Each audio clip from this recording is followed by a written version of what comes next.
But like I said, the tutors, sometimes it's like, wait, I need to pause, find my zen, and then be like, okay, cool, now checklist. But yeah, and yes, we No, I hear are that. definitely recording.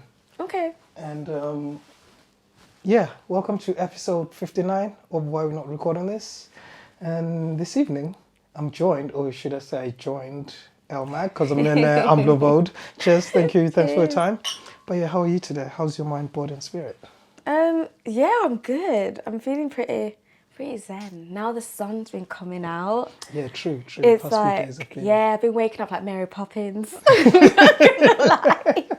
I'm like, oh, it's a wonderful day. Yeah, the sun is out. Yeah, like I could break into song like any moment. So, Actually not. I didn't even do a proper introduction. So Elle, yeah, how would you describe yourself actually?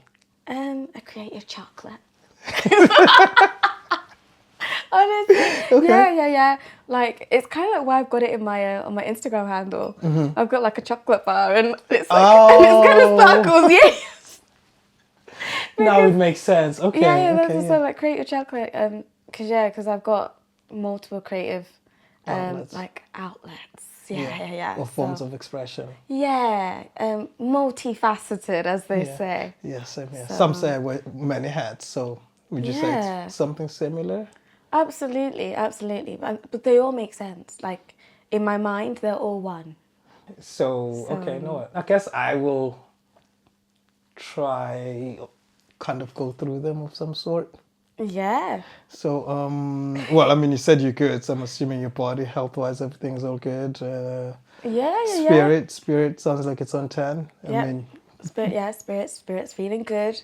We're on the up. you're on the up. The Yeah, only no, way's to be up. fair, the sun does that, to be fair. It just brings that step on your spring on your step. Yeah. Yeah. So I kind of mix them up. It's okay. No, I get it. Yeah. I overstood. You overstood. Overstood. Okay. Oh, yeah. Overstood. Oh, okay. Yeah. It's already started. You're good, yeah. You're good. If you know, you know. But yeah, so, okay, know what? Let's go with music first. Because, I mean, plus the other things that you do. But we're going to touch on them. But yeah, musically, how's the music coming? How's the music going? What's the music doing? I know that's like 3 questions in one, but... I mean, all of them. Yeah.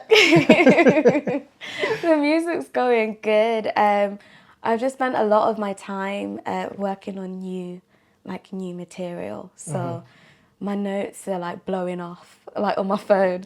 Any moment I get a melody, I'm like, oh, let me record this really quickly before it gets away from me. So yeah, I've just been writing, listening to new sounds as well, like trying to, just sort of create in a different way and be excited to play around with different genres. Okay. So that's what I've been looking at musically. And of course, jumping into like sessions with a creative family.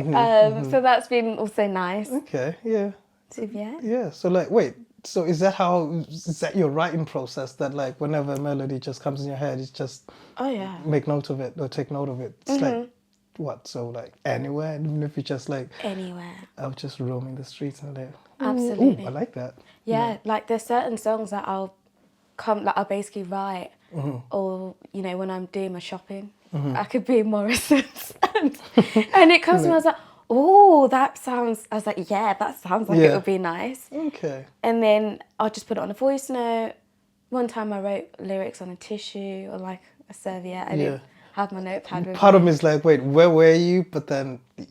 Yeah, I was out. Okay. I was out... I think I was out with my friend. It's a lot cleaner than what I thought, but yes. Oh, no. I mean... Sorry. But I'm not... Inspiration comes at any time. That's what it sounds like, so that's why I thought you were leading to. I was not in the toilet, no. Okay. I was not. All right, I thought it meant like you had a cold, so you needed a tissue. And no, I in my mind, I was just like, yeah, it was not a toilet round, no. Okay. Sorry, pardon me. But even if I had a cold, I feel like I would nasally still hum the tune out and be like, it sounds like an effect, like in the studio, no reverb, but just like auto-tune. The sort of underwater low tones. I hear that. So when did this music journey begin, if you don't mind me asking? when did it begin? Such a good question. Yeah. I would say from like childhood, from like when I was growing up in like Malawi. So like I didn't live there long, but Yeah. definitely from like a young age, like 4 or 5. Music is a family affair. Is what I'd say. Yeah. It definitely runs deep in my family because my mom and my dad love music. So the creative arts will always like. Okay, so it's like the doors were open for you to explore that rather than Yeah. saying, "Oh, nope, focus on your books." Or No, whatever. absolutely, absolutely. So it was definitely something that they encouraged. And also when my dad passed as well, my mum was like, no, Excuse me. like for me and my sisters, it's like, no, you continue on. So the dancing came in and the love for fashion came in. So a lot of the things that I do now began when I was really young, when I was like 4 or 5. Yeah. Because of the influences around me from my mom and my sisters. And essentially telling you it's okay to express yourself. Yeah. And I think even if they tried to say no, I was very loud. I was one of those kids. I was like Dennis the Menace, but like a girl. Elle the Menace. Okay. Yeah. Oh, yeah, I was a menace. Yeah, because, all right. Okay. So if it runs in the family, how, like, what are the dynamics like, if that makes sense? Is there any competition? By the way, I'm an only child, so that perspective of siblings and that aspect, borderline, well, based on my lived experience, is borderline alien to me. So isn't there any... It sounds like you're remembering things or what's going on. No. I'm thinking like, oh, was there... So is your question, was there like any... Like, what's it like having siblings? Yeah, that kind of do similar things. Is there an aspect of competition or... Yeah, what does that look like? I think it's like, it's interesting, right? Because obviously, like, I'm the last in the batch. Yeah. So I've seen it all. Like, what I haven't like learned or figured out, I've seen it figured out by someone else like before me. Like someone else does the mistakes and you're like, oh, okay, so I'm not gonna do that, or I'm gonna do that, exactly. or the things that work, or the blessings. It's like, oh, I'm definitely gonna adopt this side of it. Okay, so it kind of helps when I'm like, I don't think that's a bit of me. I'm like, no. I'm like, I don't think I would do that, or I'd do it differently. So I guess it's like, what's the word? It's like getting tips, I would say, is how I look at it. Yeah. But when you do similar things to like your siblings, you kind of realize how it can be similar, but it's also really different at the same time. Same, but different. Yeah. And I guess for me, it was just about finding out what the things that I like. It forces why you to do find I... your identity. Yeah. Sorry, yeah, go on. Sorry. So do you know what I mean? Just So like a thought just popped into my head. Yeah. Absolutely. So it's like when you're around music, when you have a shared love and passion, because my sisters and I do music. So my older sister, she sings in Spanish, French, and like multiple languages. Yeah. And she would do like gigs and stuff in London before she moved out of the country. So I would go to her gigs with her then partner, like who's now her husband, but I would see them like express themselves music, and I was like, oh, that was so cool. And in my mind I was like, oh, I'd like to do a couple of gigs, or maybe I'd like to learn the guitar.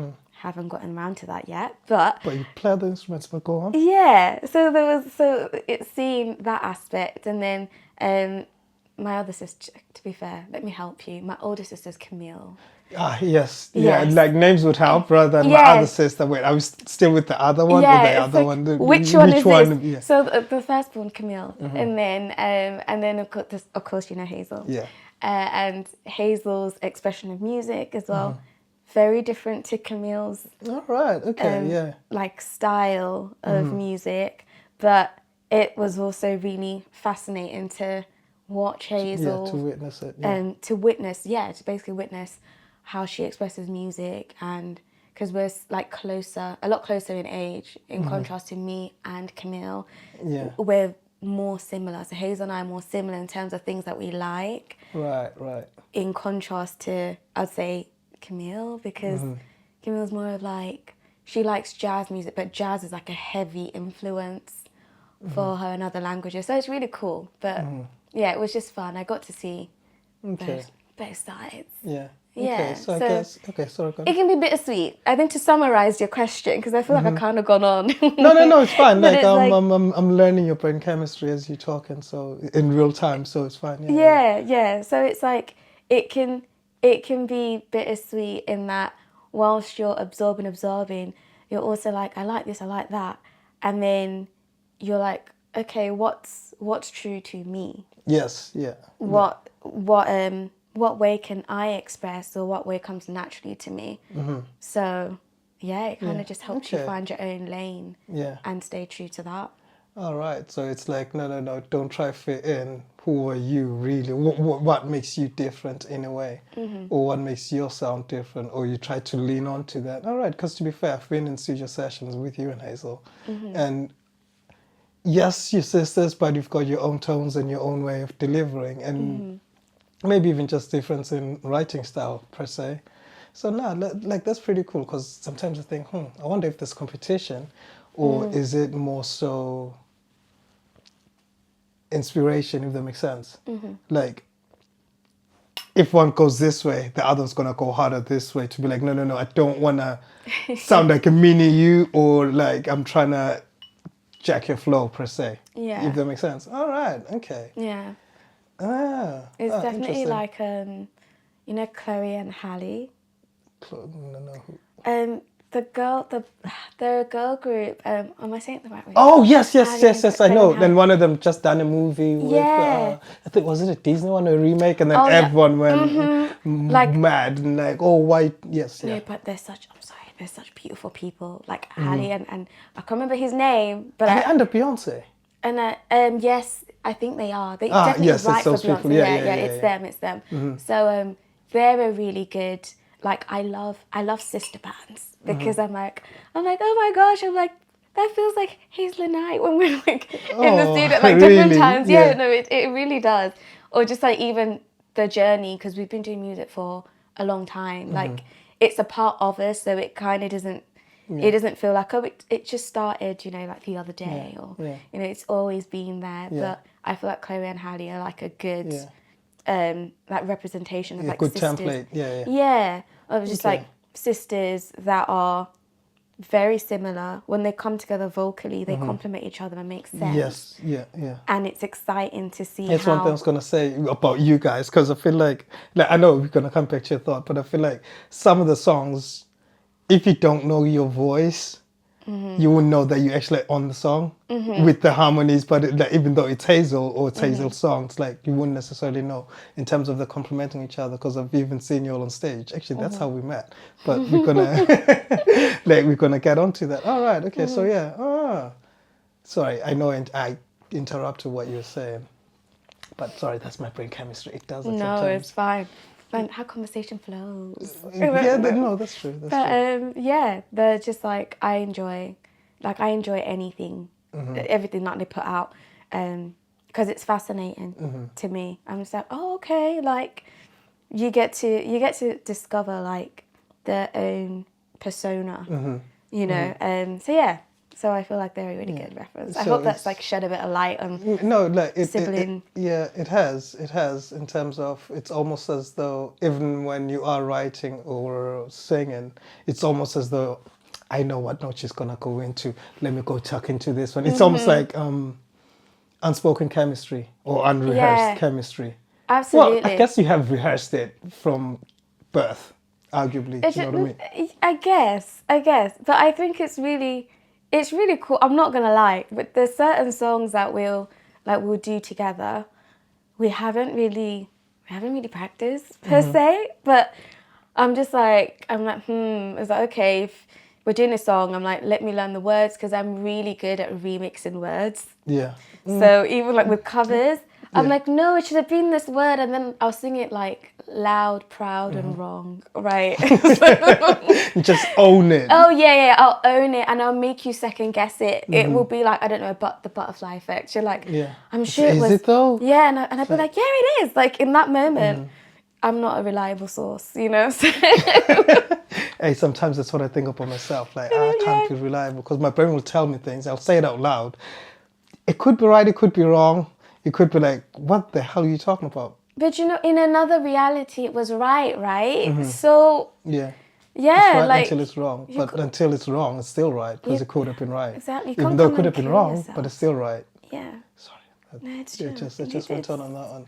All right, okay. So now, question from me, anyways. It's like, if music has been in your life so long, how come you're not releasing as much as a fan like myself would like to sort of witness? I mean, it's been a journey because before I went out and started putting what I've got out now, I was in a girl band for like 4 years. Oh, really? Yeah, I was in a girl band for a long time. And then I went off and we had music out, but at the time we were putting music out, it was a different time. So like, I know I don't look it, but like I was doing music in secondary school, like up until just before I went to uni. So I did it for a really long time. Oh, right, okay, yeah. And during that time, social media was not the way it is right now. No, now that's where life is, Exactly. arguably. So it's like, if it's not on social media, it didn't happen. Exactly. So because it was around about that time, from the time that I went to uni, and that was a time where I also took a step back. And I was like, I'm just going to focus on songwriting and not putting out anything. So for a long time, I was just working on material. I was not writing for myself. I was in sessions with Hazel or other artists and friends that I was around then creatively. So it was being around the scene and learning just different things. I guess my own way of like artist development from what sounds do I want to play with, improving my writing style. So it was a bit like a training camp. And so now, fast forward to now, because it's been a while. And so I'm gonna bring you all the way here. I do have music that is from a catalogue I worked on before. So some of those would be ones that there are a few in it I'm like, yeah, I would want those to still see the day of light, you know. But with the new stuff as well, it's definitely been seasonal because I write from a real place. So a lot of like my stuff will be things I'm either going through or have experienced. And it took a while for me to learn to sort of let that go. Yeah, because it's just about to personal. ask you. Yeah. Okay. Oh, right. In a So way. the personal aspect of it, because I would have asked you about like, as artists, sometimes. Okay, like I'll make an example of myself. Let me say I took a photo or I done a video. When I look at it, maybe 5-6 months or even years down the line, I'm like, actually, I could have changed the ABC. I could have done ABC. Or, that's not as good as I thought. Do you know, go through that process then if you're holding on to so much music? I feel like I do, but it's like, I will enjoy it. I will enjoy it and play it to myself. Just playing your voice notes. I mean, like, there's the voice notes, but there's like, for example, like the project that I did, that's like fully, it's packaged the way that I like, and there are songs from that have come out. Cover with, is it half and half? Sorry, I'm not saying. Which one's a half and half? I think it's half and half. Sorry, say my brain. I told you that my brain makes things up. So I'm just gonna. No, in another universe it was half and half. I'm sure. Yes. Call Me Up. Call Me Up. So the project. There's more. Maybe it's a quarter. It's a quarter. It's all right. So basically, like, so this is where I'm like, yeah, definitely before Call Me Up, before Nina came out, I really was like, not instead struggling, but I was in a space where I was like, I've written these songs. I was like, I really want to get them out. And then I was like, okay, fine. I recorded a batch of songs. And these are the ones that I was like, I want to go first with them and release those into the world. But then at the same time, there's more that comes from that same project, right? Right, okay. But it was a feeling of, okay, I've been able to adjust to the feeling of letting those go. Because at first it was like, I'm not really sure. Like, this is like... yeah, because I was going to ask you about that. Because letting go is easier said than done. Exactly. But at the same time, once you're in that sort of frequency, it's easy to let go. Yeah, absolutely. And so I feel like the difference between who I am now and who I was then was that back then, a lot of it was like early stages. It was like, oh, it's the first time I'm releasing as a solo artist, but releasing as a solo artist to the UK crowd, because back home, like in Malawi, I'd released a track prior, and then I'd been on like other songs for other people, other artists, shall I say, in Malawi on their songs. So that was also testing the grounds and testing the waters, but Call Me Up, when that came out, that was the first time it's like proper standalone. Yeah, it's like you on your 10 toes, stand up business girl. Yeah, and it was like, it's 10 toes, but at the same time, it was like, it wasn't cutesy. It was like, I'm hollering. I really like that song. I mean, it's also made it to my story. So yeah, I'm glad. It's a dope song. But like, I was like, I'm in my feels. Like, I'm really annoyed right now. But at the same time, it was like really dealing with or channeling a season in my life where I was like, oh, I'm working through my feelings. It's like, I don't want to be vulnerable, but I'm vulnerable. And this person's still like, But I'm still gonna be cool about it. Like, yeah. So Call Me Up was definitely like, it was fun. It was a fun outlet. I definitely know it was fun when, it was. Do you think the sort of emotional state or the frequencies at the time made it a lot easier to actually release it? I think, I wouldn't say so. I think, like, with Call Me Up, it's because I was just like, oh, I really, really love the sound. And I love R&B. Like, I've grown up on R&B. So it's like, it just runs through and through. It can be any beat. You can give me any beat and I swear I'll probably sing to it R&B. If not sing it in an R&B way, I'll probably write to it in an R&B way. Because I just love it. But it was definitely the song that I felt was most true to what I like love at the time. So I was just like, I think I'm gonna go with this because it's giving different at the time, because I hadn't done an R&B track in that way. And you didn't necessarily want to be like, oh, she's copying ABC. It's like, no, this is my own bag. This is what I feel like. So it's true to the core in terms of who you are. Yeah, and it was true. It was true because the song is true. Like, the way I felt, it's from a real place. So I had to mentally adjust to be like, I'm going to release it into the world.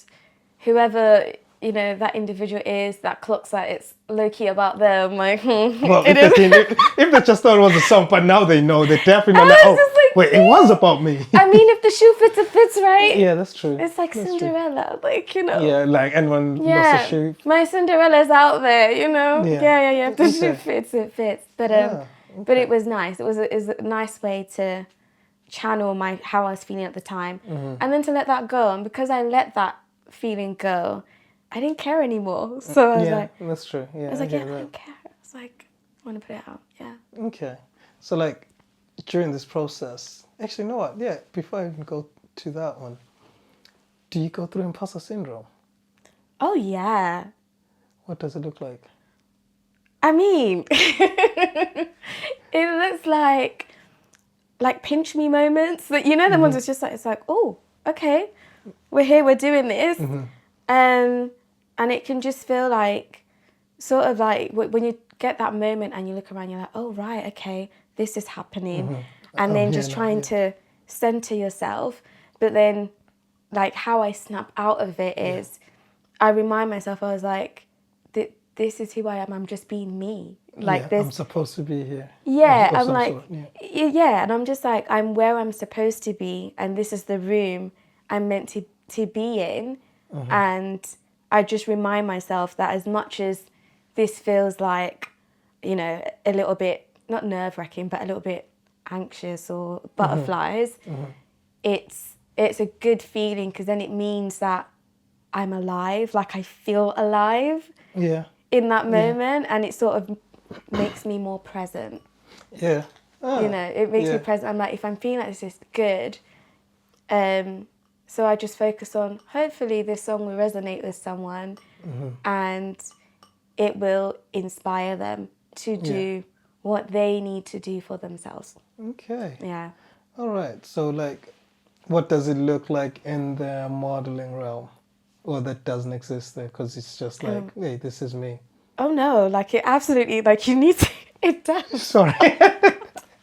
It absolutely does. Okay, yeah. Like, I think it's just once again, just like centering yourself, because it's in the modeling world, you are the canvas, depending on what kind of, you know, what kind of work it is you're doing. If it's a runway or you're doing a photo shoot, you have to prepare yourself that, okay, I'm going to be a canvas.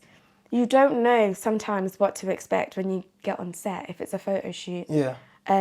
Actually, even like runways and stuff. Yeah. You don't know. Like they will have a look for you and say, this is the look. The look we're going for. You know. So you just have to prepare yourself, get yourself centered, do what you need to do to make yourself feel your most like confident. Because it's your confidence. Yes, that shines through. Yeah, I suppose. Yeah. So when that happens, definitely a day before any work that I'm doing, any modeling work I'm doing, I recenter myself as like self-care, pampered. Like I'm literally like, yep, this is what I'm doing. There's order. There's a plan, but I make sure that I feel good. Yes. Before I go on any set, any runway, I feel good. Yeah. And I'm like, I know my angles, I trust my angles, and I love what I'm doing. I love it, I'm ready to go. Do you think loving it is one of the keys to actually overcoming that imposter syndrome? Absolutely. Because loving it is also recognizing how much of it is you. And if you love who you are, you will naturally love being in those spaces. Yeah, so it's almost like you welcome the challenges with open arms. Yeah. As to, okay, I'm not sure where this one is going to go, but let's go. Let's find out. Absolutely. And I feel like if something scares you, I try to do things that scare me. That scare me a bit. Yeah, you scared one of us, but yeah. I mean, it made you feel alive, you know? Low key, but I was in high alert. Yeah. So, keeping your toes. But yeah, I feel like if you're not doing things that make you feel alive or even keep you on your toes, then what are you actually doing? Like, you're called to be more and to do more. You can only be those things and be exactly who you dreamt yourself to be by stretching yourself.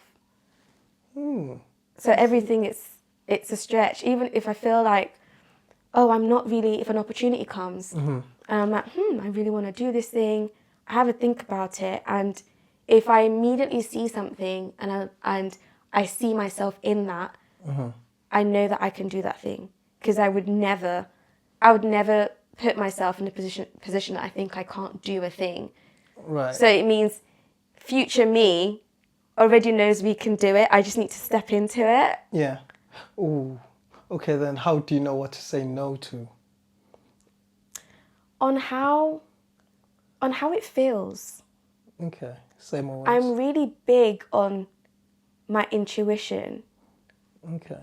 So I think sometimes it's good to actively listen to what the opportunity is. Yeah.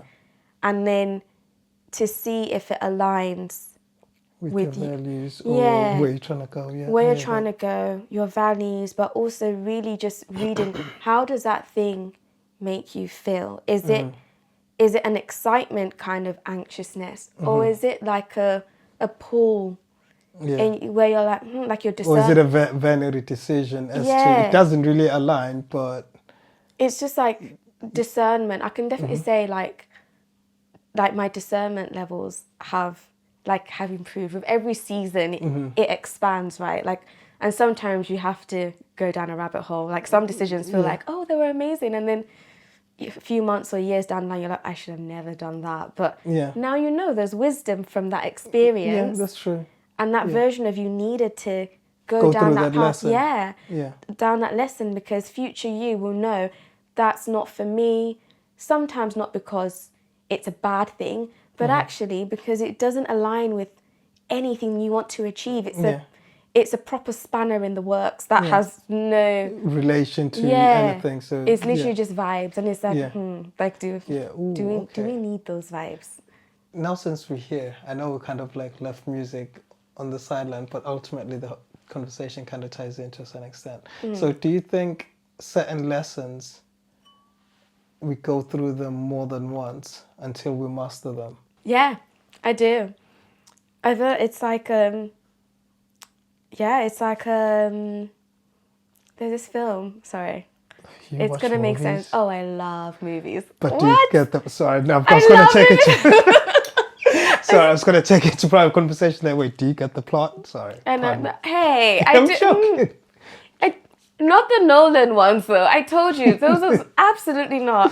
Yeah. Hey Nolan, I think you don't. No, Nolan, you make my head hurt. Okay, no, you make my head hurt. Fair, These movies are for like watching at home, not in the cinema. I learnt my lesson. It was 3 hours. No, honestly, but like let's leave Nolan movies. alone. So I feel like that Percy Jackson's A Lightning Bolt film.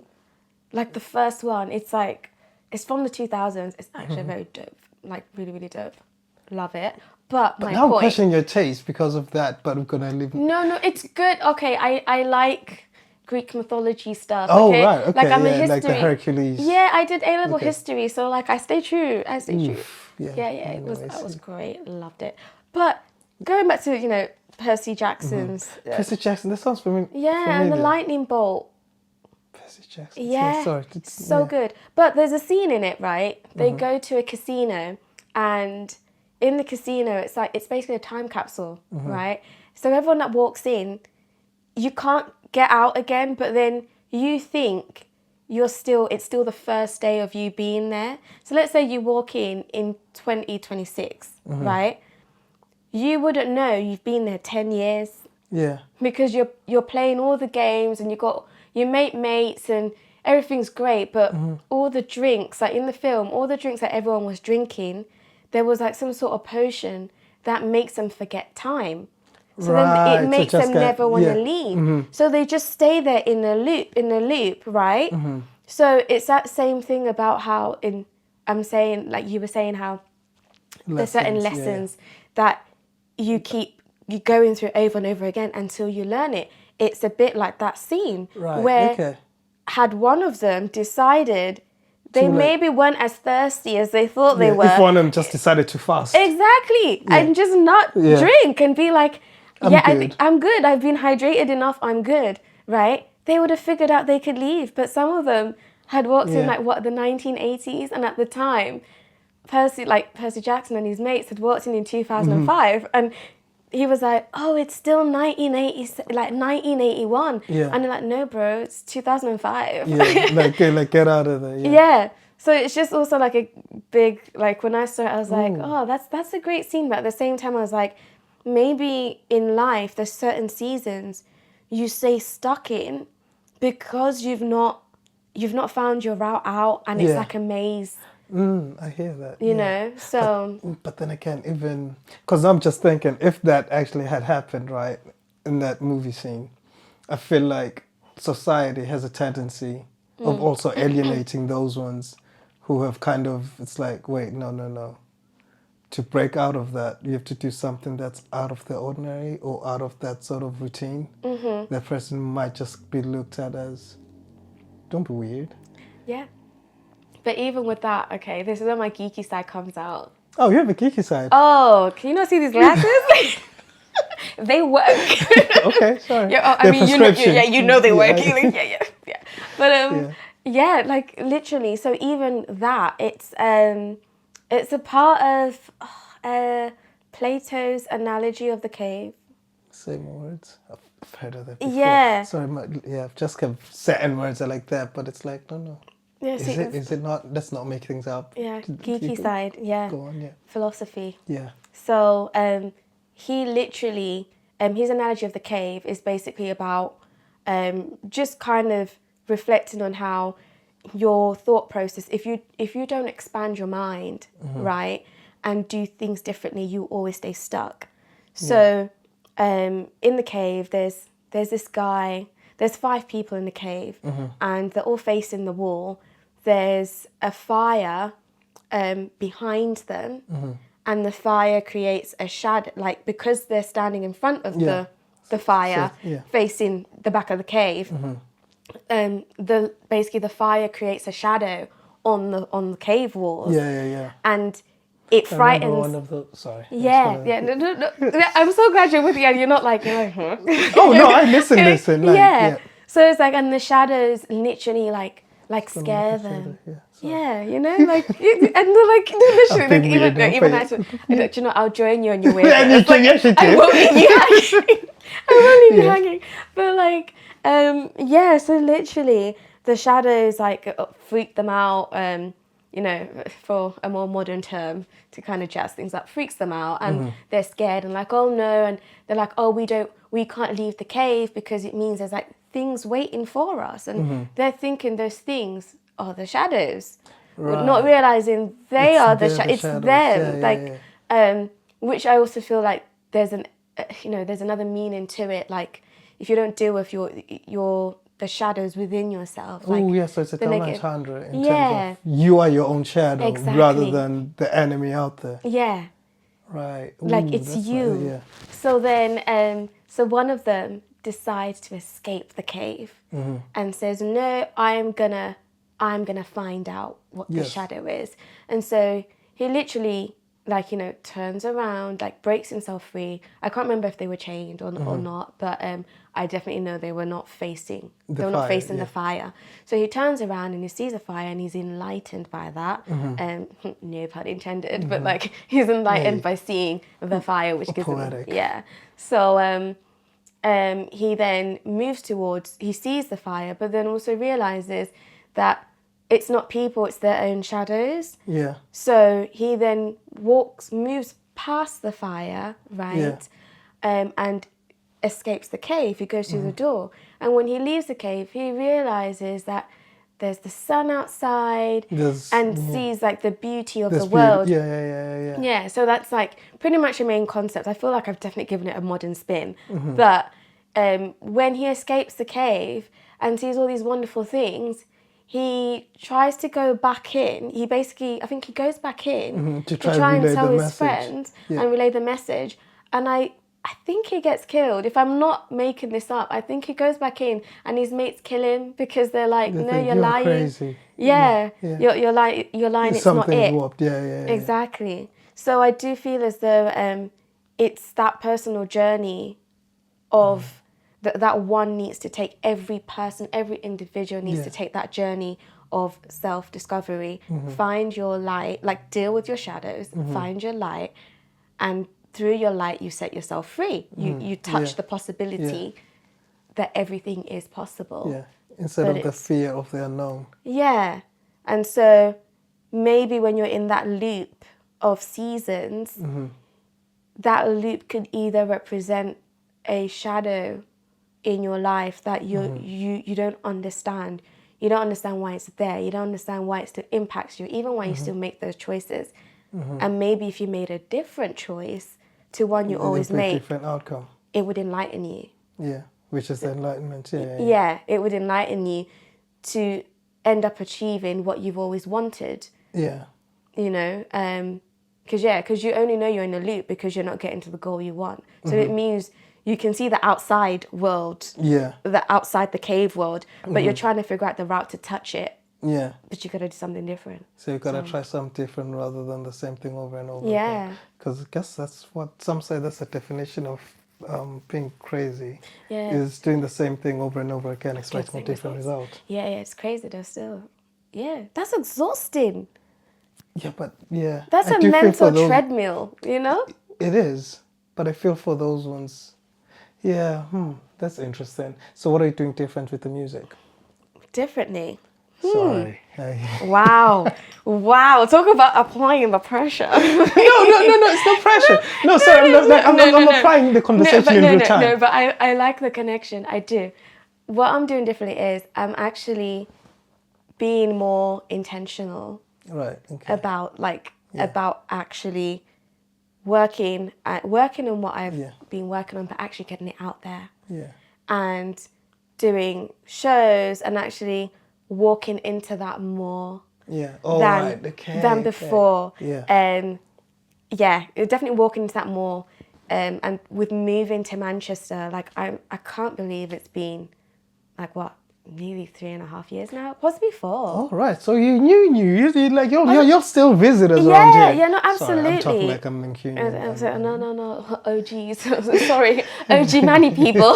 No, hey, I'm just no, I wouldn't even call myself OG, but yes, go on. But yeah, so like, I feel, for Manchester, like moving here has been really exciting because it's been a pivot, yes, but I've stepped out in everything, stepped out of my comfort zone because I was in London for so long. Yeah, I was going to say the difference is quite... Yeah. Yeah, there's a huge difference between the lifestyle down there and up here. It's a stark difference, for sure. But so I feel as though when I was in London, a lot of these things I was doing before. So in London, I had friends from the radio space, like presenting space, the modelling space, singing, and all of those things, and even, had producers that I was working with back in London. And then moving here, it's building those connections, again, from the ground up, and it's also discovering the season that I'm in, what version of myself am I. So it's a lot of things that, and like seasons of navigating basically whilst I've been here, I would say, which has been really fun and adventurous, but other times quite challenging.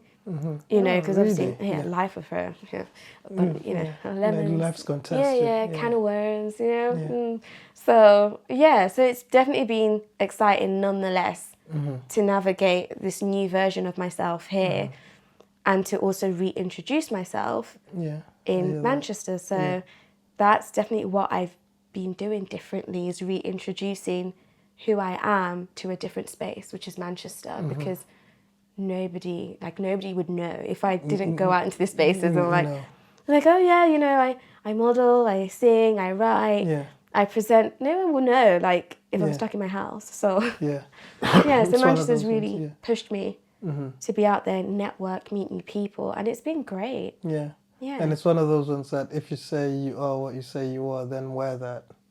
Yeah. And like with pride, and don't be shy about it either. Yeah. The only thing I can do well is be me. Yeah. So I mean, it's a lot easier than anything else. And absolutely. It's also easier because you don't have to upkeep to a certain version of yourself. Yeah. It'd be exhausting. Yeah, it would be. It's definitely not me. Yeah. I can only imagine what it looks like. So what's been your highlight of moving to Manchester then, since you virtually knew? Because if you were in uni, I'd say you still haven't finished yet. Sorry, I'm thinking in uni terms. It's like you haven't even graduated yet. I mean, I would be graduate soon. Depending on how long your course is. In this summer, I would be graduating. Ah, yes, exactly. See? So that's when you'd be figuring out, like, am I staying or am I leaving? Exactly. So yeah. I decided I'm staying though. Oh, that's good. Yeah. So I'm not leaving. But highlights. There's been many highlights. Okay. Many highlights. A highlight was meeting you guys. That's a highlight. Stop it. Add that in. No, it has. It's been a highlight for sure. It's hard to, when you're in a new space and meeting lots of different people as well. It's figuring out, do we gel, or is this a safe space? So it's all of these things, so when it aligns and you're like, this feels like my people. Like that's how it felt from when we met at Pull Up. And even performing at Pull Up Bar was so that was a big highlight for me. Yeah. Because from the moment like my family and I'd moved to Manchester, I always wanted to go. So I think a few weeks before the performance, I'd actually gone to visit on a random really? day. Yeah, I'd gone to visit because I'd come from another show that I was doing, which was also a highlight as well, actually. But I'll do it chronologically. Okay, so there's a lot of highlights. So you do like Manchester ultimately. I know, I love Manchester. I do. So, but Pull Up was a highlight because I wanted to go for so long. I went there, loved it, loved everybody that performed. When I went, and then that's when I signed up. Yeah. And I was just I want to come back. I definitely want to do the next, sing and poetry night. So yeah, so when we went, it was a big moment. It was a very tremendous week for sure. Yeah. There was a lot going on, and I was like, God, I need some positive vibes. I was like, I'm gonna commit to this. We're doing this. Intuition. I was like, we're doing this, and I remember Hazel was meant to be. She was meant to be going somewhere. She wasn't even meant to be in Manchester, but she was like, I know things have changed, and I was like, okay, we're going. Yeah. We're doing it. Let's do it. And she was like, yeah. I was like, yeah, we're doing it. We're going to get, we got our mum. And we're like, let's make it a family affair. Wholesome. Yeah. So it was really nice and special to basically perform there. That was a highlight. And of course, meeting the family and, Black creative trailblazers. Yeah, they're very cool people. Yeah.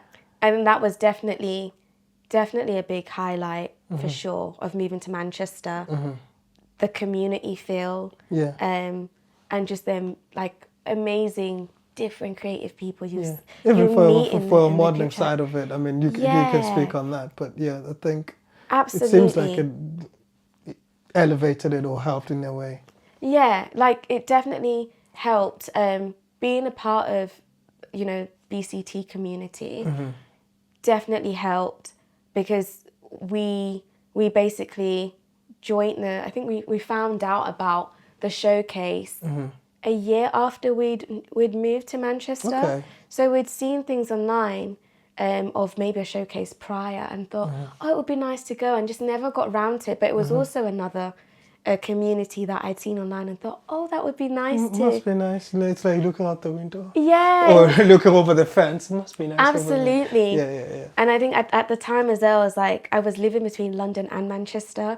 So as much as I was in Manchester on weekdays, on the weekends I would travel back to London. And that's when usually some of the events are. So it's like, I guess I'm going to miss this one. So it was like, I was basically like living the London lifestyle on a weekend and doing my radio show. So not fully detached from it. Gotcha. Yeah, so I needed to... It was only the following year where I'd basically fully relocated, and it just, I moved everything here. And everything that couldn't be moved over, I basically just kind of parked it and said, when the time is right, I'll go back to that. I'll relaunch that again.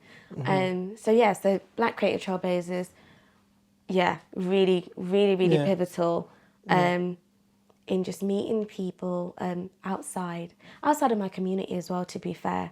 Like just more people in Manchester, because the Southern African community really embraced us when we moved, which was also a highlight, because that was rare for me anyways. Like where I grew up in London, in Essex. In Essex, it's not... There's certain parts of Essex that have a big Southern African community. Otherwise, a lot of the communities around are like West African or Caribbean spaces. And there's still nice spaces to be a part of. But I just had never experienced being a part of a community of like people from back home, like Malawians, South Africans, like Zimbabwe, like just the Southern African, the SADC region, until Manchester. And it felt nice to speak, to share. To be like, snap, I'm not alone type of thing. Like to just have a shared experience of like, you can go back home and still be like, you don't really fit in because you have the British experience. So when you're back home, you don't fit in, but when you're here, you fit in, but you kind of don't at the same time. So does that actually have someone who literally Yeah. feels your similar life experiences to a certain extent. Oh, right, Yeah. okay. So it's been nice to meet people in my intersections of life. Yeah. I hear Yeah. that. So nice. So, radio station. I know you're a presenter. You even mentioned it yourself. Yeah. What got you into that? Wow. I love a good chat, don't I? I mean, we've been chatting for a good minute. Like, do. who knows? I'm not keeping track, but I do. No. If there's one thing I've always done well, is talking.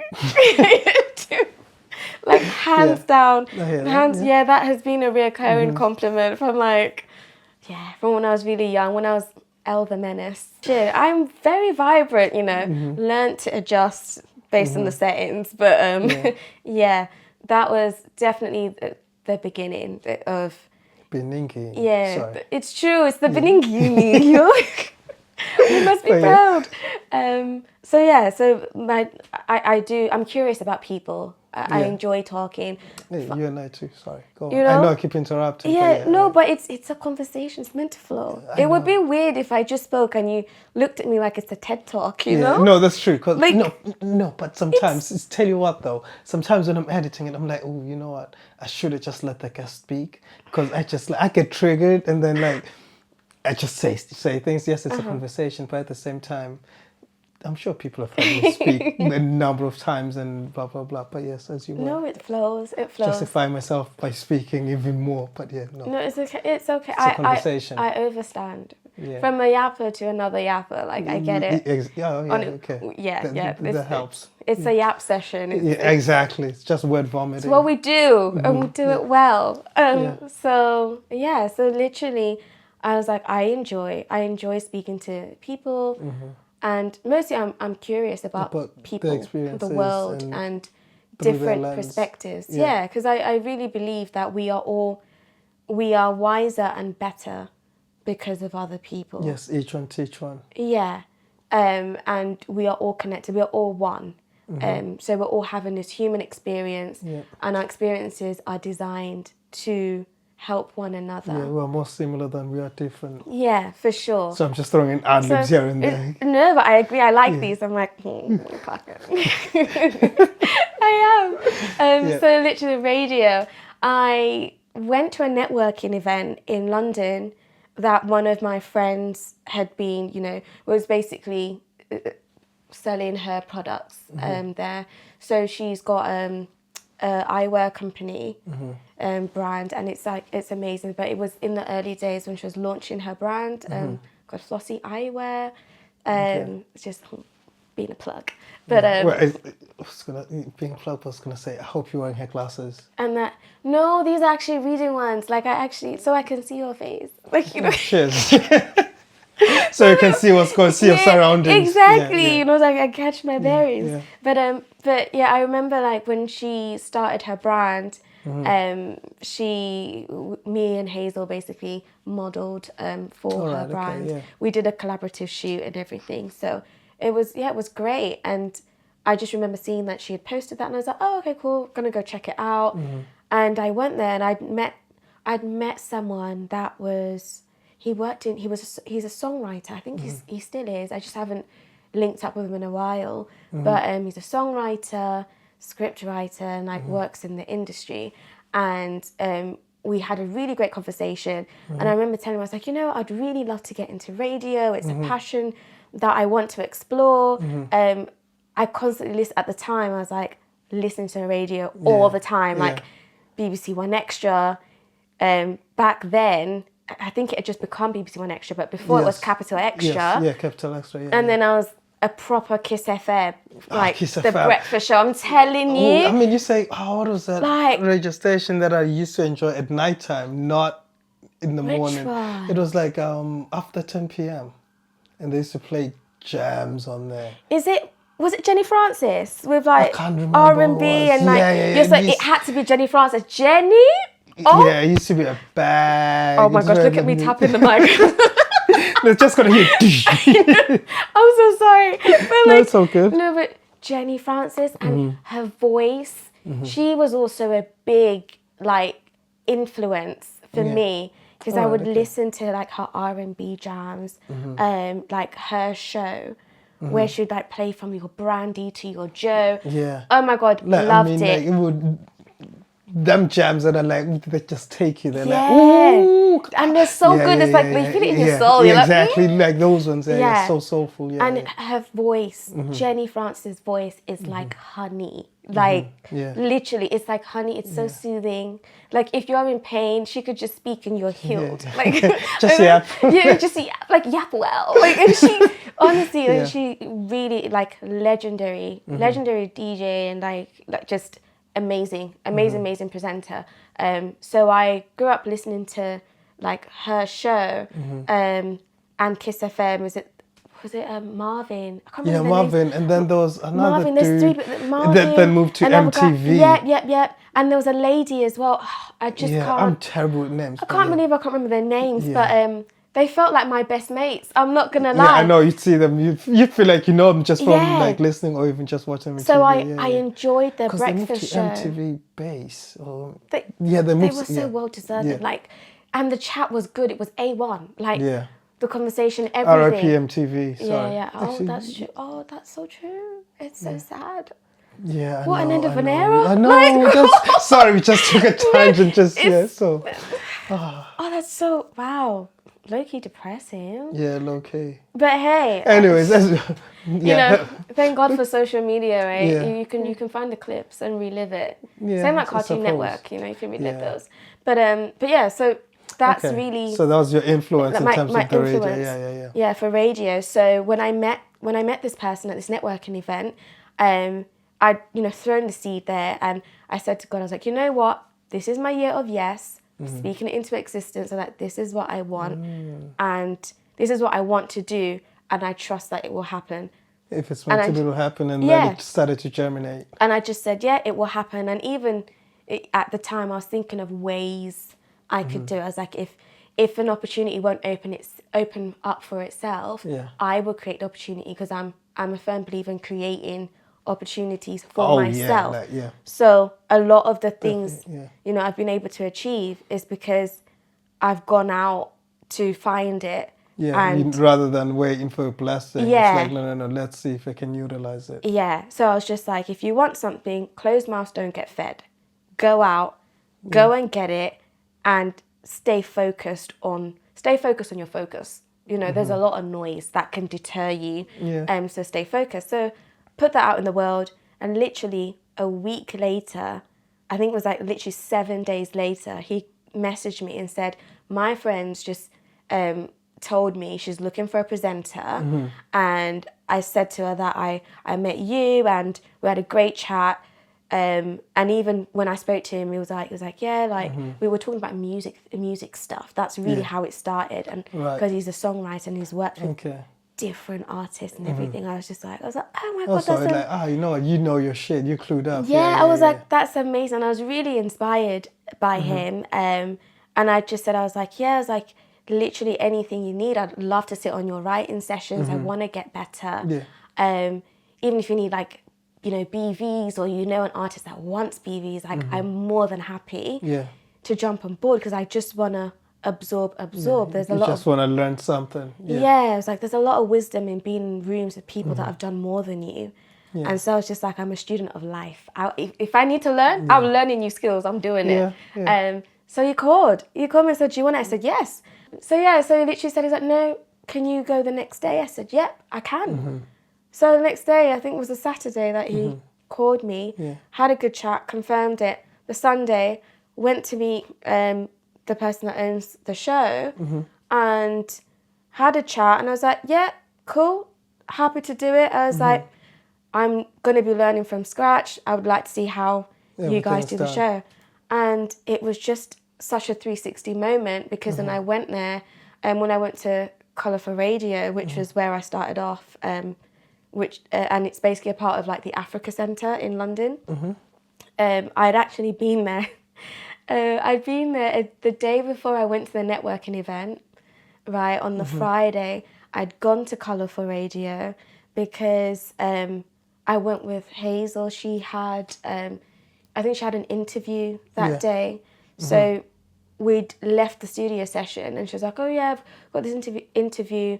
Let's all just like go." And it's like, "Oh, okay, cool." Let's make it out of it. Yeah, so all of us that were in the session, we all went to the station and stuff. And when I went there, when I saw the address, I was like, "Why does this place look familiar?" So familiar, yeah. And it was like, it was the same building, it was the same place. It was just like a whole 360. Now you're coming from a different perspective. However, Yeah. it's that kind of confirmation bias. Yeah. Like, wait a minute, no, I'm definitely meant to.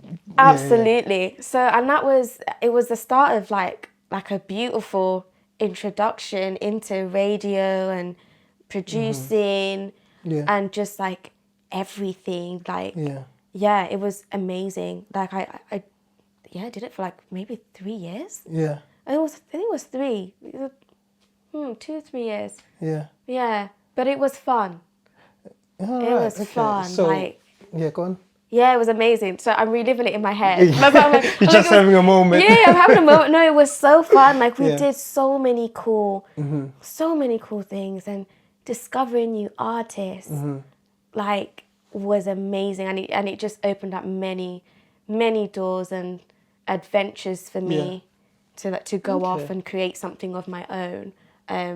But that's really how I started with radio. So based on that, the whole story that you just told, because sometimes society says if you got plans to do ABC, don't speak on them. So what's your take on that? Is it like be transparent or just speak on the things you want, or be closed off and just like, I hope you get what I mean. Yeah, I do. I feel like it's important to discern which dreams are ready to be launched publicly, right? And which ones are still in the genesis stage of which ones are still a fetus, or which one, like, as in you're still holding the seed, you haven't planted it yet. Exactly. So and I think there are times where you need to set an intention of something that you want to do. You need to release that so that you meet people that will help you grow into that. Yes. And when you are in that season, I do think there's certain information you can disclose, and then there's deeper information that, like, the nitty-gritty of things. Some of those things are for you to hold dear to yourself until the time is right. So you need to steward those until the time is right. And I feel like it's something that sometimes you get it right, sometimes you don't. Like, I know there's times where I'll get really, really excited. I'm like, oh, and I'll just like word vomit and blurt out what I want to do. But over time, I've learned that, like, there's certain times where you can do that. And then other times where you've actually got to guard your heart, guard your dreams. Sorry. Yeah, no, I'm doing that again, tapping it on. Yeah, your sound's going to be... It's fine. It's like, my heartbeat's not that loud, I promise. It just stops sometimes and just goes off randomly. Yeah, it's like, look, she's alive. but yeah. So, some dreams and some ambitions you can disclose, but others need to be guarded until the time is right. So timing is key. Yeah, timing is key, but it's an interesting one, because it's like, even if you're still holding on to the seed, sometimes you can't speak on that because certain situations are going to help you germinate. For example, so it's a weird one, because I guess maybe it comes down to what's the nature of you speaking on them. Is it from I'm trying to fit in perspective, or it's from a genuine place, if that makes sense? Because I sometimes feel like a genuine place, maybe to those who maybe are curious as to what I mean by that, that's coming from a place of just, if that makes sense? Yeah, I think, like, I would say my caution when it comes to sharing your dreams or sharing intentions that you want to do, it's not so much about whether it resonates with you, whether is it true, or you're trying to fit in with the room that you're in. It's the room, that the caution comes because of the room. There's some rooms where if you've not assessed it well enough, there might be other people in that room that are going to facilitate or that do the opposite. Exactly. So it's about reading the room, is it the kind of room where there aren't any holes in the ship? Yeah. You know? Yeah, gotcha, yeah. Are you all aligned on your focus that Mm-hmm. it's the outcome is growth? The outcome is, it's not competition. It's Mm-hmm. not like creating a competitive market within Yeah. that room. Or even to say, I fit in too because I do ABC, because then that's Exactly. more likely to lead to the holes that you weren't privy to. Yeah. So it's like, is it a space where everyone is content in who they are and confident In who in they are. who they are, Yeah. in their essence, right? Yeah. Number one.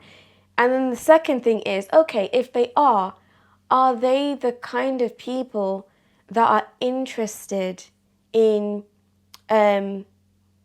growing with someone on their journey, Yeah. where it might look a bit messy, it's not going to look perfect, but are they willing to grow together, which will require sharpening each other? Will you sharpen my iron as I sharpen Yeah. yours? Yeah. And when we are in that space of sharpening each other, the third thing is, will you be open to receive the sharpening, whether it's something you like or you Yes. don't? With Because understanding that it's coming from a right place. Yes. It's not from I'm trying to put you down. exactly, Yeah. I'm not trying to humble you.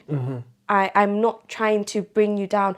I see I'm just telling you my perspective. Yeah. That's what I see. Yeah. I see greatness within you, and I'm trying to pull that out of you. Yeah. So it's just really assessing the room. Are you in that kind of room? Because if you're in that kind of room where you've got those three things, people have a growth mindset, they are confident and content in themselves, and thirdly, they're ready to sharpen, to sharpen you along that journey, and to grow with you. And also open to learn. Yeah. So if you're in a room like that, you're in the right room. You're with your... You're more likely sharing in a safe space. Yeah, you're with your helpers, because you're also a helper to them. Yes. So there is alignment Yeah. in that way. So that's the key thing, where it's just assess the room you're in.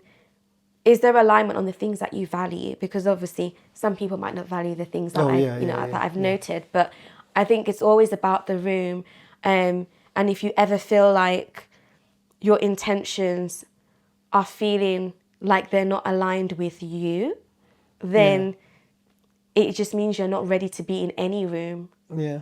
to be seeking alignment with others, because you're not aligned within yourself first. Yeah. So, And that goes back to maybe having to relearn those lessons. Yeah. And not be a crazy person and do the same thing. Yeah, over and over again. Yeah. So, Ooh, that's another good kind of like title. don't be a crazy person. No. Don't alienate anyone. I just mean as no. I was like I'm not trying to really? alienate. No. I mean in the sense of some lessons or certain things you go through several times before you actually get the message. Or maybe, like I was thinking the other day, it's like if I was to tell you something that you're not ready to receive, you might take it offensively, you might take it in any shape or form. But then if you're mentally ready for it, then you're going to kind of be able to digest it. Which I think, I was actually talking with you the other week, and about the baby, that you can't just feed a baby solids. Yeah. Because, well, the digestive system isn't ready for the solids. Exactly. There's a season for everything. And it also comes back to, like, the talents that you have, steward the talents that you have, and the development process. So I guess kind of bringing it back into, like, artist development. I don't know if you watched on Netflix, is it Cat Eye? Am I saying it right? Yeah, Cat Eye. No. You know the K-pop band? Yes. They've got... I know the... Yeah. Yeah. It's like... So it's basically like the artist development of Cat Eye, the band. All right, okay. I feel like, I don't know, am I saying I'm inclined to say Cat's Eye, but I feel like that's wrong, and it's me being Elle. Yeah. That thing that's on why I it. told you sometimes I make things up. So Oh, I 100. I feel like I'm butchering No, it. it would probably be Dog's Eye. No, I'm joking. No, oh my God. Oh my days. But no, I think it's Cat Eye, but they're so good. I actually enjoy I enjoy their music. I enjoy watching them perform. Yeah. They are amazing. So they've taken the K-pop model and brought girls together from, you know, around the world to form this band. Okay. And it's Conceptually sounds interesting. yeah. And it's basically they basically create like different versions of the band. They get like, I think they had 200 like dancers and just creative girls apply. All right, okay. Narrowed it down to like maybe 20 and created separate groups of like 5. Is it like making a band? It is. It's making the band Nice. vibe. But techie. But but it's okay. I didn't say that. There's nothing to hear. It's okay. The thought just came. It was just techie. And then I thought, oh wait, no. But no, it's conceptually, very, conceptually very similar. But the model, the structure of the development is very K-pop, so it's very stringent. Okay. They were running a strict program. Like, I was like, yo, like this is intense, but I'm here for it. Quite militant. Yeah. I was like, I'm here for the development. Like they worked these girls, and rightfully so, because they are amazing. Like they literally were pushing them to be their best. Now, with Kat, I'm trying to see where I'm going with this. I feel like I've lost my trail of thought. But no, they're like, they were like really, really amazing and incredibly successful right now. But I'm trying to find my trail of thought. No, it's fine. No, like suppose we're talking about the season and knowing if it's your season, and then also in terms of internal teams. Thank you for criticism. bringing me back. No, I am listening. Thank you for bringing me back. Let's come back to earth. Yeah, no, I wasn't testing you, I promise. The way they developed them is how you should really like treat your talents. So like, you know that thing we're talking about, the leaps that you go through, you keep learning the same thing. It's also how you develop. Yeah. And that's like watching that documentary. That's how you master those lessons. Yeah, that's how you arrive and you touch mastery, right? And so I feel like even if you're in a season, like to anyone that's like watching and you're in your season, I'm like, oh, I'm still here. It's like, feels like level 69 of Jumanji. Like when am I going to move on to the next one? When am I going to move on? There is beauty in the journey, in the season that you're in. If you are still in certain seasons, it's not a hindrance, it's not a burden. It is an opportunity for you to make sure that when you pass that level, you are certain you're not going to miss the mark. Like it's just setting you up to touch a level of mastery where no one can tell you about you because you know who you are. Yeah, and can be unwavering in that. Not that you're not going to be open-minded in receiving information, but you be unwavering to who you are. Yeah. And what you see, where you're going. You can't be easily influenced off of your course and your focus. You can listen to advice, because I also believe, like, I value counsel and advice from others. I do, because I know I don't know it all. Yeah. So hence why I'm like, I'm a student of life. Yeah. If I need to learn something or upskill, I'm upskilling to the best, best of my abilities. Yeah. But it's good to get counsel. But the only way you can sieve out good advice and good counsel is to know yourself well enough to know when you hear something, you're like, okay, I hear that's a thing. And you're like, they're saying it this way. But the shoe doesn't fit though. Yeah, and you're like, it doesn't fit. But what can I take from that which maybe resonates? Yeah. Or maybe this approach they've advised, it's not one that I would take, but I can build my own system on this advice that I've been given. Yeah. Because the key is not to replicate exactly what every single advice you get. It's not to replicate it. It's to take the bits, pull from it what resonates, and then implement into your system, your structure, which will allow you to touch your mastery of what you're trying to do. No, 100% agree. And to be fair, that's one of the reasons behind these conversations, because I talk to different creatives. Like, yes, they may be doing different art forms, but there is that parallel whereby even I myself, as a listener, yes, maybe there's people out there, even if there isn't a certain number of people out there that resonate with that, but even just me, myself, it's like, you know what, I can draw a parallel to that. Like, you talk about this going through ABC. It's like, actually, I went through something similar, but maybe it looked a little different. Yeah. Or maybe, so maybe that experience was that as well, ABC, like things like that. So it's like, we can always teach each other something. It doesn't have to be the same blueprint. Yeah. But it's a similar road. And as far as also detaching and understanding, sort of learning from each other. Because it's kind of like, I think, once again, I think it's because I'm a bit of, I talk quite a bit. It's like, if I'm going to the shop to buy fruit, and someone meets me along the way, it's like, oh yeah, I'm going to the shop too. I may not know what they're going to buy, but then maybe they say a corner shop, like, oh yeah, this is where I need to go. I just went to get chewing gum.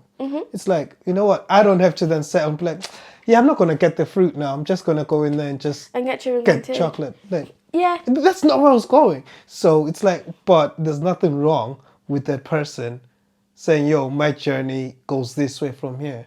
Yeah. Because I only need ABC. But for me, it's like, no. I know I'm going to the shop to get myself whatever I wanted. So that the journey being to the shop to get the fruit. So even if they deter and say, yo, I'm going there, it's like, you know what? All right, peace be with you. No love lost, but I'm still headed that direction. It doesn't take away from your focus. But like I'm a firm believer that even when journeys depart, when seasons come to an end, it's like a Gaia. Like you meet each other again. Yes. In a different way. It might not be in the first way that you met. It could be in a secondary way that you meet. Yeah. You either meet that person's, I don't know, the work that person has done, or let's say the person you met at the shop went on to write a book, and you needed that book for something. You decided to go and study, and you're like, oh my gosh, I know this guy. Like, it's like, who would have thought? Yeah, and it's like a whole like 6 degrees of separation, but also another 360 moment. So it's just, that's the beauty, like I would say, of staying true to who you are, of falling in love with who you are, and the things that make you you, because it has so much power to change someone else's world, and you can do that one person at a time. And that's the beauty of being a creative, whether you're a dancer. That's a self-expression. A dancer or, a musician. Your authenticity is meant to be... articulates a language to someone else that might not necessarily be there to understand it, but someone else is going to understand it even a whole lot different, which is why sometimes, without even going too deeply into religion, which is why sometimes I have beef with, it's not necessarily beef, but it's just how... Let me hear the smoke. No. It's kind of like how sometimes the Bible is kind of understood. Like, we all hear different messages. How do you understand it? Like, how do I understand it? Yeah. I mean, okay. I will... Actually, no, I'll just tell you, like, my perspective and kind of my favorite part on the Bible. And that's kind of like how I sometimes sort of look at people and the detachment that we're talking about. Remember when Jesus was on the cross? What did he say to those two people beside him? I feel like I'm on the spot and I'm like, I don't remember. It's fine. You failed the test. No, I did. I did fail it. Yeah. I was like, I don't need everyone in the Christian community to be like, he did not say that in the comments. Like, it's true. They're gonna attack. Oh yeah, I thought you were a Christian. No, to be fair, you don't really listen when you're in church. But wow, basically, the shade. The shade. Wow. Sorry, I don't know why I said that. God sees my heart. Okay, it's okay. Yeah, no, but like what I'm getting at, and actually coincidentally ties in with the conversation we're having, is the two people beside him, they're so-called sinners. They were like, yo, if you're really the Son of Christ, you would free us, you'd perform this miracle, you do ABC, you do da. And he just said, you know what, Father, forgive them, for they don't know what they do. Meaning, you may not see the bigger picture, but it's okay, because I know who I am. I don't have to perform for you guys to be like, oh yeah, no, he's really him. It's like, no. I'm going to stick to my journey. I'm going to stick to what I'm doing. So therefore, Father, forgive them, for they don't know what they do. Yeah. Meaning he's still going to the shop. Well, Yeah, no, all the connections are yes. connecting. So that's my But understanding of the Bible and kind of my like how I read that. Mm-hmm. It's almost like, yes, maybe if I was in church, I'd be like, wait, Jesus wasn't going to the shop, but at the same time, that was my understanding out of it. Yeah. In the sense of don't stoop to that level, or don't try impress other people for the wrong reasons. Stick Be to your own you. journey, and then exactly. Yeah. Yeah, Because it you. even like it resonates, even not even resonates, it's aligned with there's a scripture that says, we're wonderfully and beautifully made. Or created, yeah. Yeah. So it's coming from when you know that you like your creation is intentional, was intentional, and the fact that you're still here today, the way you think, the way you move, how you do what you do, how you learn, you were meant to move in that way. Yeah. It makes a difference in the world. Yeah. And the moment you own that, the world, anything is possible. Yeah. So it aligns with that, and it also ties into the same way like Jesus didn't feel the need. He didn't need to prove himself. He was. That's why he said, I am who I am. Like, I am. I am. Yeah. Like, being. And I think what maybe a lot of people struggle with is being themselves, just being who they are, and being self-loudly, being authentic loudly, and taking up space in rooms they walk in, owning who they are. Some people feel uncomfortable because they're just drowning in the noise of the external things outside themselves. I hear that. So, like, tell me this then. So, what season are you in?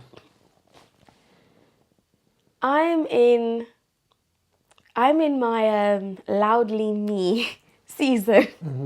Yeah, authentically me season. Not that I've never been not authentic, but I'm in a season where I'm doing what aligns with me, and Following your spirit. yeah, I'm following the dreams that maybe I'd not looked at in a while or pursued. So I'm in that era of I'm doing everything that represents and reflects me. Yeah. So everything particularly like this year is like intentional, like it's getting stuff done. Like this is the year for it. But I also like just that. feel like it's the year where everything's like come together. Like I feel wiser, I feel more creative. Like everything that I am just feels more amplified and like more intentional. It's more precise. It's not just we're everywhere. It's like, no, if we're doing this is going not all out. Yeah, we're going all out. It's all hands on deck, like 10 toes. Yeah. We're 10 toes on it. Yeah. And 10 toes on intentional things, not just doing all creative things at one go, because that's how you burn out. Yeah. Ooh. As well. Yeah, that's how See, I have a different perspective of burnout. That's how you burn. I mean, we had that conversation, didn't we, Yes, about burnout? we did. Yeah. But because like I'm not gonna lie, like there was, especially before like Manchester. Like there was a time where I literally did everything, and to be fair, I don't fault it, right? I'm glad that I functioned in that way then. You know, it was the right season to do it then. Yeah. Whether I would do that again now, maybe not. But not see, once really. again, like the lessons going full Yeah. circle. So it's just because like I'm in a different season now, and in this season, I'm more open to rest. I embrace. Yes, and it doesn't call for that sort of implementation. Absolutely. Because then I feel like I figured out the things that I needed to figure out when I did everything at once. So now I'm more intentional about which areas do I feel like I want to really amplify in this season and give those areas the time it deserves. So I'm no longer working on like the pace is different. It's not in a rush, and I'm listening to my body, as well as listening listen to my intuition and discerning that, okay, just because something's popped up, I don't need to be everywhere, you know? Like, it's being intentional about the spaces you walk into, the environments and people that you meet and collaborate with as well. So I'm in a space of just really going back to the drawing board and saying to myself, this is what we're doing. If I go to this thing, what fruit will it yield? Like, you know, do I need to be there? If I miss this, am I really missing out? And I'm a firm believer in I've never missed anything that was meant for me. So if it goes by, I'm like, it's not the time is not now, but it will come again. Like, everything's working out for me, so I'm good. Like, as long as I don't get complacent. I think that's the fine line, the silver lining of it. Of you can be in that space, but stay focused and don't get complacent. Because when you get complacent, it's when you start to miss those opportunities that were actually a blessing, but you missed it under the guide of another time. Like, there's a season for it's time to go, and there's a season for pace. You know, so so that's where I'm at with juggling the talents. Juggling the talents and being intentional. Because burnout is a real thing. I hope I never experience it, because, well, I think it's also the fact that I just tell myself I do what I want, and I try to be somewhat in tune with myself, mind, body, and spirit, just that holy trinity that I try balance. And it's almost like some decisions, they need to sit right with all three of them, because if one of them is a bit uneasy, it's like, okay, how do we navigate it? For example, if you're talking imposter syndrome, that's off the mind. And so the body and the spirit need to negotiate with the mind. Like, you know what I mean? And then sometimes the mind is going to think of a very dope idea, and then it'll be like, but we don't know what to do. Then the spirit is actually going to carry me through. Sometimes it's going to be like, you know what, I made this decision, I can't be bothered doing ABC. Then the body is going to be like, hey fam, let's just go. We made this decision, we're going. I know you're having second thoughts, but we're going. So that's all three of them working in unison somehow, some way. So that's why I feel like burnout isn't something that I look at, or like maybe I've got blinders on that. But what does burnout, what does it mean to you? I don't know. Right. It's like me. It's like me trying to imagine a color I've never seen. So I feel like it's how I would describe it is it's the way that you put it is very clear, descriptively clear, because you've isolated the different thought processes or decision-making process that you go through. I think I've said it on one of the episodes. I think I've got three voices in my head. Somewhere there's three. Oh, but you know what, speaking of voices, okay, I'm going to touch on that. Last time you scared me. Sorry. So, am I hearing voices? This fourth voice is not familiar. I mean, at least it wasn't familiar. I was going to say. No. Like, not from like my being. You're like, it's an external voice. It's an external voice. Me. It's not from inside. Like it was like a CPR. But like literally, I think when it comes to, am I losing my thought again? When it comes to my three voices, the three voices, me separate in almost majority. So do you know, it's because I had two ideas that came in at once, and I'm like, which one am I gonna go with? Okay, I'm gonna go with the first one, so it's chronological. But the way you've like basically broken up your decision making and the voices in your mind that help you make decisions, I would describe burnout as the misalignment that you've described, but it's a misalignment not just in one area, in multiple So it's areas. almost like they're all questioning each other. Exactly. So can you imagine not feeling aligned, let's say in your day job, Yeah. right? You enjoyed it to somewhat, and then suddenly there's a can of worms and you're like, I'm not really feeling it anymore. It's really intense, it's going a bit off. And then you're experiencing those pressures. Then you're experiencing a misalignment in maybe a hobby or a creative outlet that you have. And these are all, they're a part of you because they build your world. Yeah. So in your world, in your work life, you've got a misalignment. In your financial life, you have a misalignment. Right. Then in your creative space of self-expression, there's a misalignment. So now you've got multiple areas you need to align, but perhaps there's an The issue with rhythm is off. the rhythm is off. So you're trying to harmonize the rhythm in all these different areas of your life, of like your well-being, your wheel of well-being, basically. And you're struggling to do that. Yeah. And mostly a certain, out of those three decision making, your mind, your body, and let's say your soul, right? Your body's taking the biggest hit out of all of that. Okay.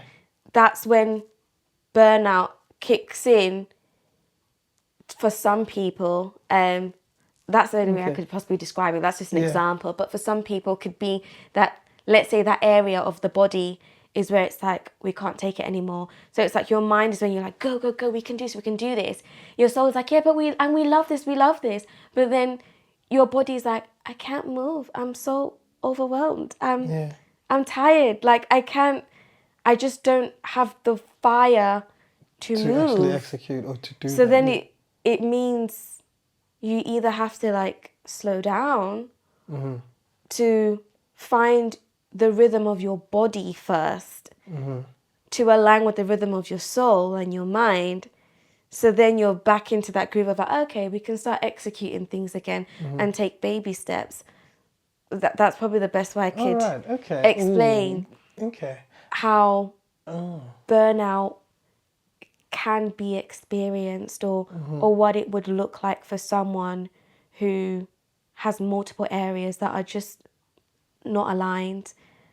And sometimes it can just be one area that creeps into another, or at least makes you think mentally that if this is not working out, is there something else that's not working out for me? Like, because negative thoughts can be contagious, right? Yeah, they can so if you don't hold that thought captive, like, no, we're not doing that. Yeah. It can seep into other areas.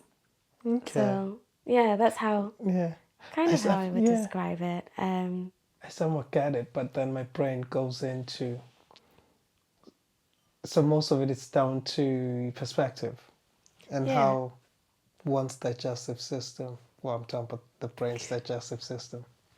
In the sense of, for example, I've had injuries, sports, broken ankles, broken knees, blah blah blah, you name it.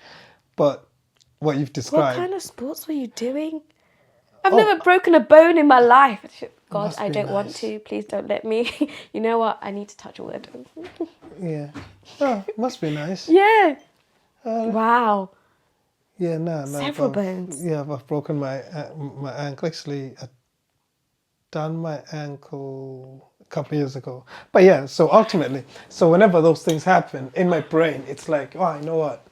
Because that sits you down. But then I always take it as, you know what? Maybe it's God saying, take a break, take a breather. Rest. Well, that's exactly. So, because even those types of injuries, they also then come with mental work or mental exercise of, like, is it actually good? Has it healed? And things like that. Or at first, after it happens, it's like, oh, why me? Yeah. And then after a while, it's like, oh, actually, you know what? Maybe it happened for a reason. What could the reason be? Oh, you know what? Maybe I was doing too much. God is like, oh, you know what? It's just somewhat protecting me and saying, yo, just sit down for a minute. So that's how I usually take those things. But it sounds like burnout is kind of similar to that. But I just think ultimately it comes down to perspective. Yeah. And I think it's feeling stuck as well. I think yeah, like the burnout bit it can also just describe that feeling of being stuck. Yeah. Like, and you can't be, unstuck. It's not really a word, but like, it kind of ringed in my head. Like when I said, I was like, unstuck. But, Unstuck. but yeah. Yeah, no, like, ooh, yeah, okay, so like feeling stuck, yeah. Yeah. But see, once again, my brain goes to, that's just life. That's True. just the season that you're at the moment. But some people maybe don't have the luxury of thinking like that. But then again, I am thinking or talking from a perspective of not knowing what I'm fully talking about because I haven't experienced it. And sometimes I feel like we have many different words for the same thing, for the same experience, right? Yes. So it could be, and burnout looks different for everybody, you know? So yeah, like in everyone's own way, like you know when it's time to rest. Yes. Like you know it within yourself eventually. And if you haven't figured it out, your body will let you know. So your body will either stop you or you start to feel it in your mind. But you know when it's time to rest. And I always think of like burnout and depression as your body telling you, we need a reset. Yes. we need to rest, and we need to be present. Draw yourself into the current moment now. Feel everything in your body, like center yourself and live within the now. Which can be a difficult thing, to do, because I do feel as though, like, not even feel as though, like it's a feeling, an observation, better yet. We tend to live either in the future or in the past most of the time. It's really like intentional thinking and like intentional presence that makes you live in the now. And in the now means like it's that thing about the nerves that we were talking about. Yes, earlier before the episode started. Exactly, yes. The nerves that you feel sometimes when you're doing something that you always do all the time, and maybe kind of touches on imposter syndrome as well, but it's current you, present you, trying to catch up with self. So I guess it can be past you, like current you observing past you and thinking of future you at one time whilst thinking, oh, can we do this thing? And it's like, I think we can. Really, can we do that? So it's like all these different versions of yourself speaking because they're using data from beforehand, knowing the intention of the outcome they want from this thing. 100% agree. You know what I mean? Yes. So I get the three voices, but it's the timelines. So all yourselves are having a timeline conversation, and what you're feeling is the real person and time you reminding you we're still here, like it's now. So that like feeling in your stomach, the butterfly, and it's just making you center yourself so that you're like, no, I'm going to be present. And it really, really helps because I don't know how, I'm sure when I say it, you'll resonate. But there's moments where, like, when you're on stage and you're singing, right, and you tap into your flow. Flow state. Flow state is it's amazing. It's amazing. It's like, it's such a great synergy, but you can only tap into your flow state when you're present, when you're existing in the now. When all three of them are just like... Exactly. Just... And when you're in the now, you forget about future you. You forget about past you because you're like, I'm here. Whatever didn't work out in the past, I can make it work now. I can fix that. It's not even thinking that you're fixing anything. It's just being there and just flowing through time. So it's like, and it's just that thought process of like, this is the opportunity to basically be in the moment and create that version, create what I want, and I'll be creating it not knowing I'm doing it because I'm just doing. I'm just being. And I watch this film, like, I love animations as well, like, Pixar animations are amazing. But I was watching Soul. I don't know, have you watched a movie? Soul sounds familiar. So I almost said Better Call Saul, but that's a different... not that one. No.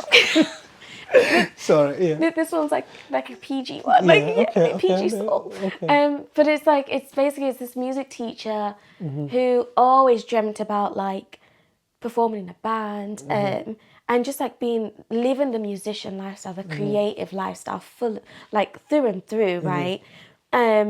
But obviously that was his dream when he was younger, and the reason why he started playing, I think it was the saxophone. Anyways, life is life, and he becomes a music teacher. He's good at it, but his life feels dull.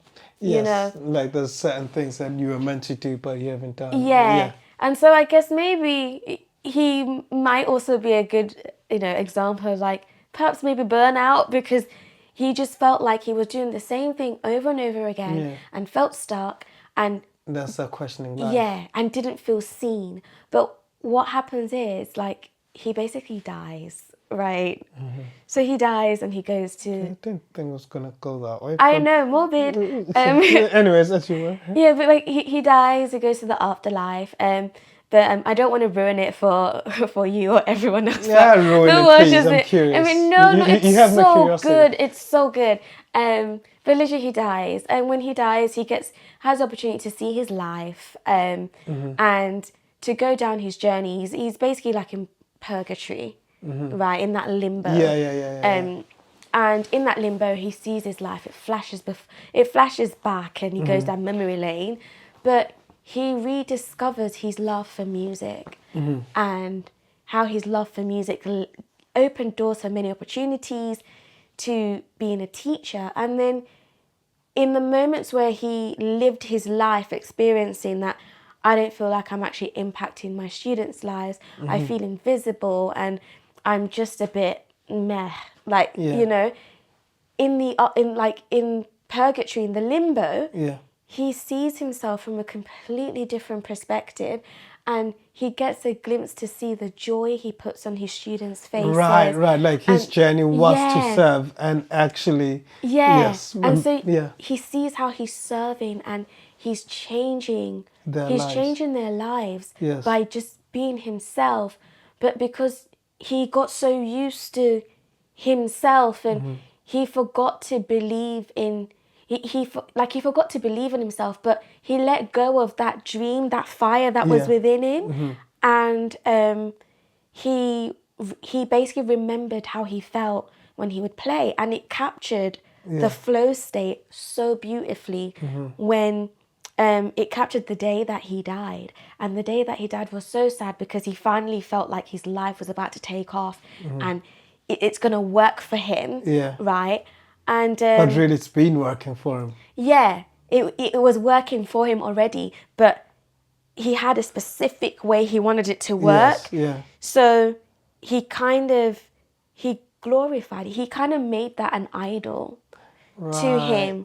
So everything else that was already working became meaningless, and he lost the gratitude of those other things, and why they still had purpose and meaning. So when he's in this like limbo purgatory place, he starts to remember these things, and starts to like remember like who he is and himself, and like his love for music. But and also probably why he also got into teaching. So when he remembered that, like I can't remember what the specific reason was, but he gets a second chance.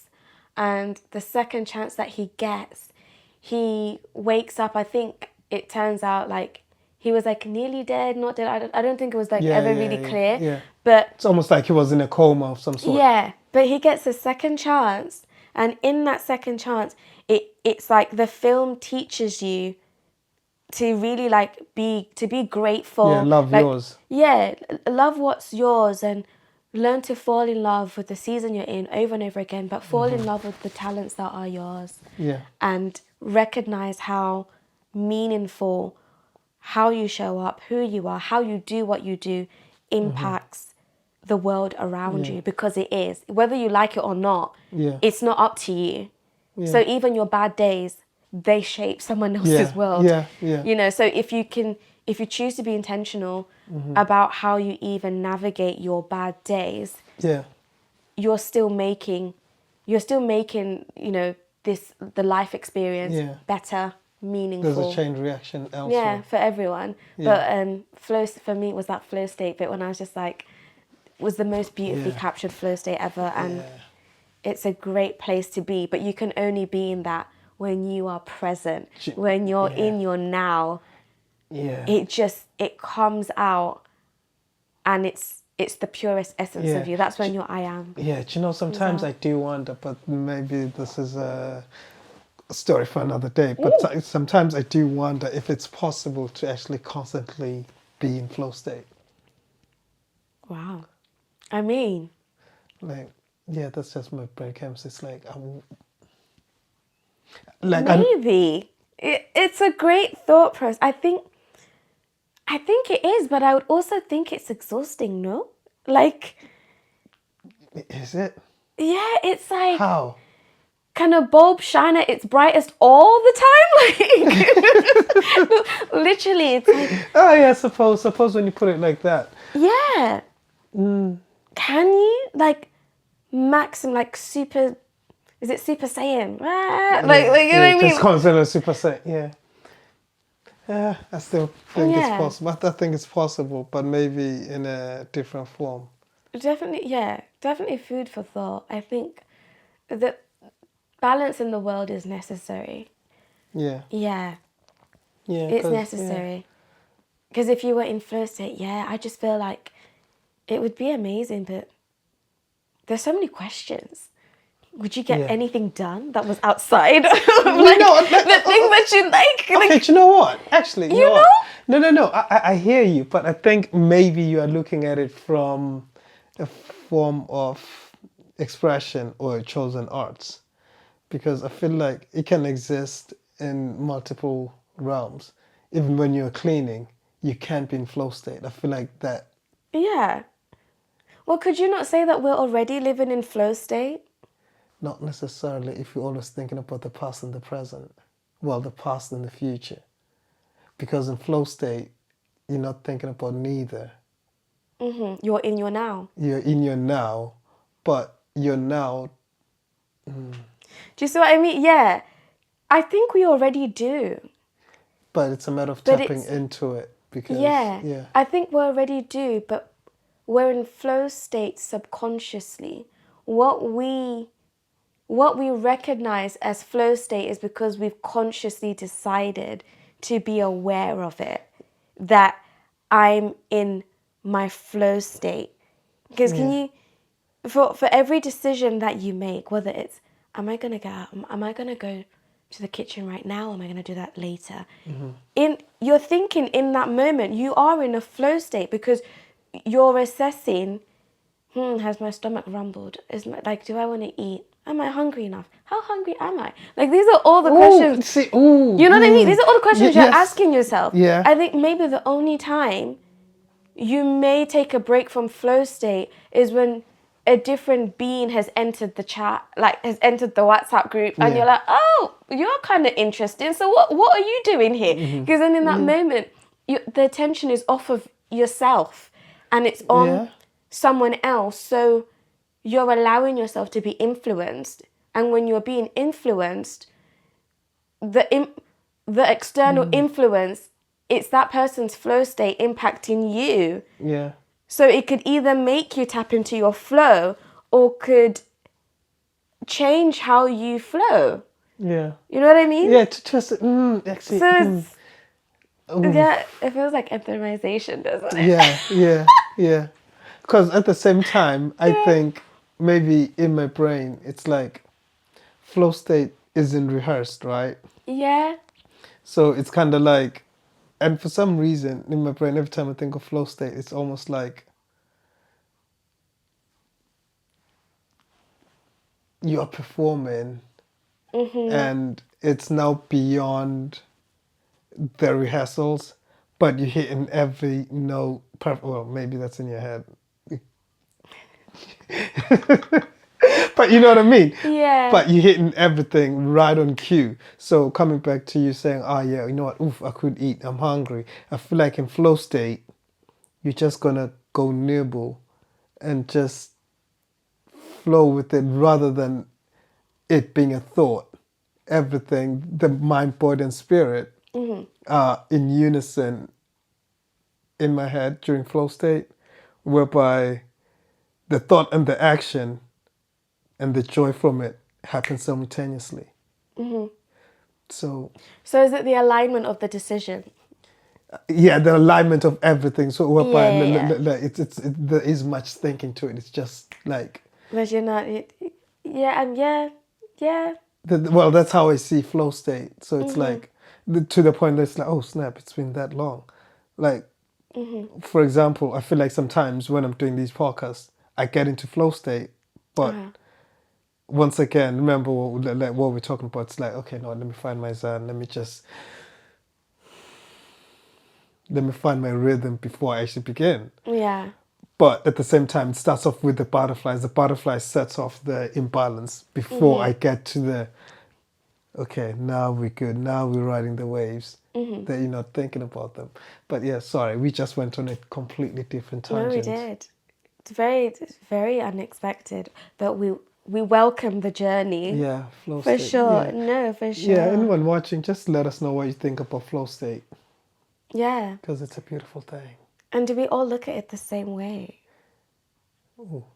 No, see, this is going to go on for even longer. No, it's just, that's it. It's just like, just certain questions, like, do we all look at it the same way? Yeah. It'll be interesting to, you know, Yeah. like to see, or to kind of hear other people's perspective Yeah, that's on true. it back home. So like, not even back home. Like, look at me. I'm literally throwing words like back home. No, like online on the socials. Yeah, on the socials. Let us know. Yeah, let us know when you get a chance. Yeah. But yeah, thanks for joining. Thank you. Thanks for your time. Thanks for having And me. yes, if you tuned in thus far, please do like, comment, and subscribe. And until next time, peace, love, and wisdom. We out. See, sorry, I know I'm just going to interrupt and say one thing about flow state. Guess how many minutes were left on the memory card? How many? What? Less than a minute. Stop it. I'm serious. No. That's insane. No, like, see, yeah, it Yeah, says 1 minute. Sorry, but That's insane. so that's what I mean about flow state. You don't plan anything, but it just unfolds as It just goes.